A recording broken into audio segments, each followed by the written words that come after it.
Hey guys, what's up? My name is T-Space, and welcome back to another episode of Off the Tee, where you, the viewers, ask me a question relative to Battlefield 3 or off the topic of Battlefield 3, whether that be a personal question or another game. So today's episode, we're going to be starting with Super Saiyan 101, or Mark Super Saiyan 101. And he asks, hey T-Space, I love your videos. My question is, tits or ass? So I have to be a tits kind of guy.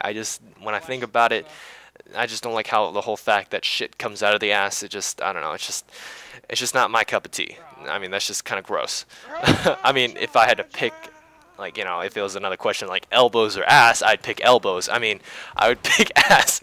So, okay, hopefully that answers your question. I got this question before, so I'm kind of just speeding through that one because I've already answered it. So anyhow, let's move on to the next question. The next question comes from... Oh, I don't even know how to pronounce your name because you have a bunch of numbers and letters in your name. Oh, okay. He wants me to call him East. So he asks, anyhow, do you work, study, or both? My other question is, I am Brazilian, and I just have a few servers here with just Conquest Large and Classic maps or Conquest, or not Conquest, Canals TDM. If I play on American servers, my ping goes to 200. What should I do? So I have a couple friends that are outside the U.S., and one, they either cope with it, they kind of, you know, just get used to the 200 ping, or they have an amazing internet to the point where their ping is actually very manageable. So for instance, Appletini is all the way down there in Australia, and he kind of copes with it. I wouldn't say he deals with it because he doesn't like it. I know that. So he just kind of copes with it. He kind of got used to it, and overall he just, I don't know, he just plays whatever he wants to do. So it doesn't bother him as much as it probably would, but I'm pretty sure it still does bother him a little bit, or maybe a lot. I have no idea. But anyhow, a better example is, or a better thing that you can do is what my friend Puppet Master does. He lives in the UK and he has an amazing internet. And with that, he can connect to East Coast servers and I guess sometimes West Coast servers in America with pretty decent ping. I think the highest he's gotten on a West Coast server is 112. And that's sometimes better than me for some reason, and I'm on the West Coast, like, what? So his internet's amazing. So I guess you can either cope with it, which I'm pretty sure you don't want to do, or you can buy a faster internet, which could cost a lot of money, which is, you know, I guess a downside. You can also, I guess, find a different country that has, you know, a bigger population that's closer to Brazil. I mean, I don't know, you have to search around to find out, you know, what other countries are closer to you that would also provide you enough servers to, you know, feature or fit your needs.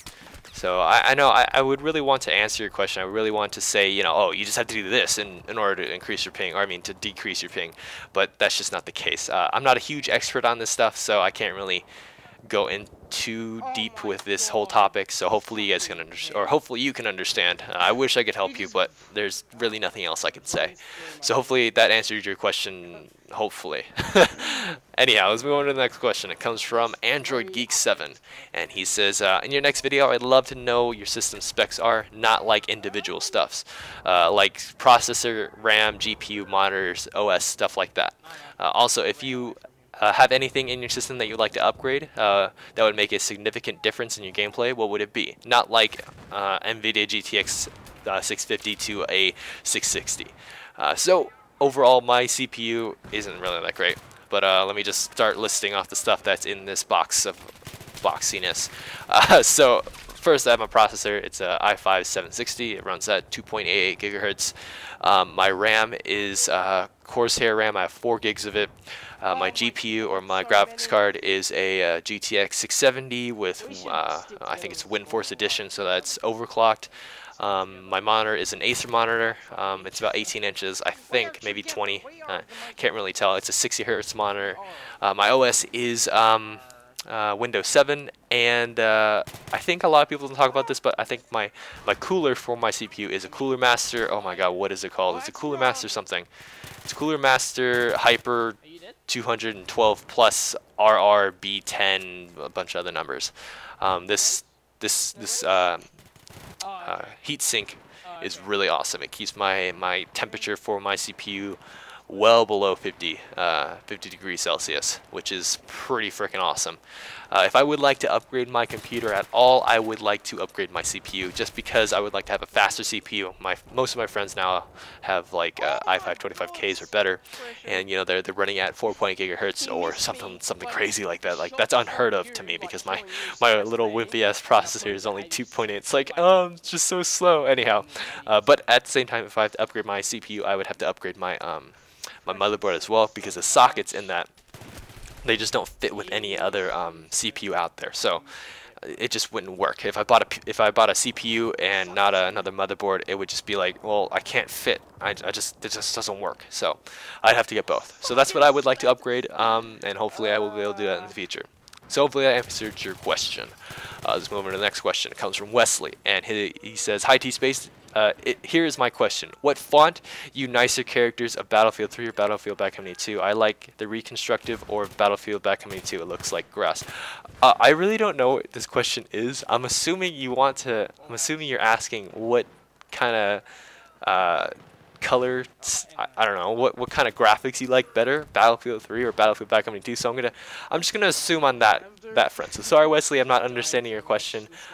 It's not your fault, it's my fault. So anyhow, let's kind of go on with my assumption. So overall, I would have to say I like the color scheme, not the color scheme. I like the artistic feel. I don't even know if I can call it artistic. I just like Battlefield 3's I guess crisp look in a way. I mean, Battlefield Bad Company 2's look was not bad. It's just that I would probably prefer a more crisp look. In a way, Battlefield Bad Company 2 had kind of a slight hint of cartooniness, if that makes any sense. It wasn't too realistic, but it wasn't too cartoony. It was kind of like dead in the middle. But I still prefer Battlefield 3 the graphics over Battlefield Bad Company 2. I mean, that's kind of like an obvious thing. A lot of people might say that, but you know, everyone has their own preference and whatnot. I do wish that Battlefield 3 had a better color scheme. I mean, Battlefield Bad Company 2 had a pretty awesome color scheme, and other than that, I would have to pick Battlefield 3. Hopefully that makes sense. Hopefully I answered your question. Let's move on to the next question. Next question comes from, I think that's a Russian name. I'm not going to try to pronounce it because I'm just going to embarrass myself. So sorry, but I just can't. I don't know how to. I don't even know how to start with it. The first letter I know, it's A. It says A, and then after that, it's like a tiny little H, and then a weird kind of A, P, and then an E, and then a backwards N with a tilde on it, and then like I don't know, like a lowercase n, but it's bigger. You know, okay, I'm going to stop explaining your name because that's completely mean. So I do respect your name if you are. I think it's Russian. So awesome. Anyhow, I can't believe I have people that watch me from Russia or other places. I don't know, it just blows my mind. Okay, so going on to the topic, or his question, he says, okay, you need a break. I need a break from Battlefield 3 in case I have two questions. What is your opinion about Medal of Honor at this moment? Battlefield 3 looks like a noob-oriented cartoon shit these days. I totally agree with you, man. So what kind of FPS games can we play now? Please don't say CSGO. CSGO or CS is extremely not friendly to new users. I never played it before. I bought it and realized that it was too late to begin to play CS. So first off, Medal of Honor, I would say I loved Medal of Honor. It was actually really fun. I just wish that Medal of Honor had more support than it actually did. Like when Medal of Honor came out, it was completely horrible. You couldn't even play the game. Like you couldn't even get mad at like what was in the game, like, you know, weapon balancing or whatnot. It's just you couldn't even physically play the game because the servers would just cut you off, or they wouldn't even let you join the game. So now I would say Medal of Honor is dead. Medal of Honor maybe has about 2,000 players, if at that, playing right now. So if you want to play with a small community, that's completely up to you. But other than that, I really don't think it's a game you should buy. So given that you don't like to, or you don't want to play CS, God, what other FPS games could you actually play? I would say if you kind of want to go in the direction of a little CS-esque kind of game, you can go with another Valve game, which is completely free, of course, and that is TF2. TF2 is probably the most solid free-to-play game now. Given that reason why I say now is because before it was a pay-to-play. You had to pay money, and XPac is shut up, XPac. I'm doing a commentary. All right, so anyhow, TF2 used to be a pay-to-play game, and you had to pay in order to play it. But now it's free to play, so you can just go ahead and download it on Steam, as long as you have a source game. And given from this this question, it says you have apparently it says you have CS. So if you have a source game, it's completely free. Oh no, no, it's not. I think it's just completely free in general. Sorry. So anyhow, just I would download Team Fortress 2 and try it out. It's very childish, it's very cartoony, it's very silly, and it's not too serious. It's a game where it's an FPS, but at the same time, it's something that you can laugh about. I mean, you don't always have to take it too seriously, because the one thing that I feel that makes TF2 not a super serious game, unless you play competitive, is the scoreboard. I really wish more FPS would do this, but the scoreboard pretty much only shows your points and nothing else, which is awesome. I mean, I think people get subconscious about the whole fact that, oh, my KD is all horrible, blah blah. But in TF2, all you see is your points, which is pretty cool. Like, you get points from capturing, you know, control points. You get points from killing guys. You get points from healing. You get points from resupplying enemies. I mean, enemies. You get resupplying teammates, stuff like that. And overall, it's a points kind of game. So if you have the most points, then you're doing well. It's not like, oh, I had the best KD, I'm doing well. So try Team Fortress 2. I would highly recommend it. But at the same time, if you want to try CS, I know in this comment you said you don't. But you have to realize that CS is something where you have to accept that you're bad. That's why I love CS, because I automatically accept that I'm bad. So given that I'm bad and I'm trying to play CS, it's something that I want to get better at. Like, it's a drive that I want to do. So if you don't have that drive, then I wouldn't really suggest playing CS. But if you do and you want to, then by all means play CS, because I think CS is probably going to fix your FPS needs. It has the tactical aspect of it, it has the skill behind it, and overall it's just, oh god, it's so fun when you're actually playing well. So hopefully I answered your question. Try out those 2 games, or that 1 game, and tell me what you think. Alright, let's move on to the next question. Next question comes from DChan39, and he says, hi T-Space, I would like to ask you, why do you choose the M40 over all the other sniper rifles in the beginning? If you can go back in time and choose again, what would you choose? Would it be a different sniper, or would it be the same? By the way, do you hold your breath when you snipe? So to answer the short version of that question, if I hold my breath, yes, I do hold my breath. I only hold my breath when I want to thread the needle.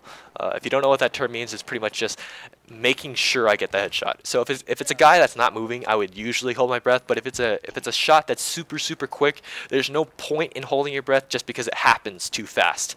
Your character won't have enough time to hold your breath. So overall, it's just not worth it. But going back to the topic of why I picked the M40, the main reason why I picked the M40 is because of the rate of fire. When I learned that Battlefield 3 was a headshot only game, until they made that whole, oh hey look, you can get a body shot, whoop-de-doo kind of thing, I wanted to be the fastest, or I wanted to have the fastest gun that had the fastest rate of fire, and that was the M40 for me. So I looked forward to that gun, and I picked it.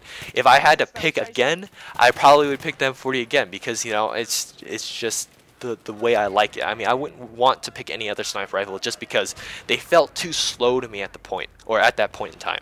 So when I picked up the M40, although it had that huge ass scope, I dealt with it. I was like, okay, just because it has a huge ass scope doesn't mean it's a bad gun, so I'm just gonna use it.